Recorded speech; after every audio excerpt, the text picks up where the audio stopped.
ఒక ప్రకాశవంతమైన, ప్రశాంతమైన ఆదివారం ఉదయం. ఇంటి బయట పక్షులు మెల్లగా కిలకిలమంటూ పలుకుతున్నాయి. సూర్యుడు తన కిరణాలను పంపుతున్నాడు. శ్రీరామ మెల్లగా లేచి కళ్ళు తుడుచుకున్న వెంటనే గుర్తొచ్చింది, ఇవాళ మదర్స్ డే అని ఆనందంతో అతని కళ్ళు మెరిశాయి.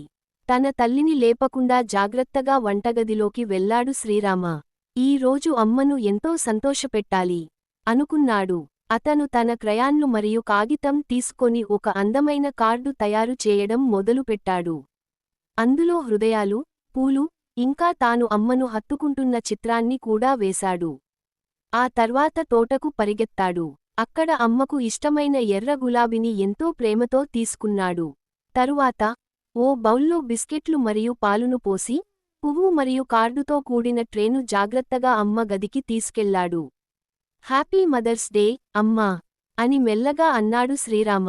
ఆమె కళ్ళు తెరిచి ఆశ్చర్యంతో అతనిని చూసి, ఆప్యాయతతో చిరునవ్వు నవ్వింది. ఆమె శ్రీరామను హత్తుకుంది. కళ్ళు ఆనందంతో మెరిశాయి. నాకీ రోజు ఎంతో ప్రత్యేకం చేశావు శ్రీరామా! అని ప్రేమగా అన్నది ఆమె. ఆ రోజు శ్రీరామ అర్థం చేసుకున్నాడు, ప్రేమ, సమయం, హత్తుకోవడం వంటి చిన్న విషయాలే జీవితంలో అతిపెద్ద ఆనందాన్ని ఇస్తాయని. Happy mother's day.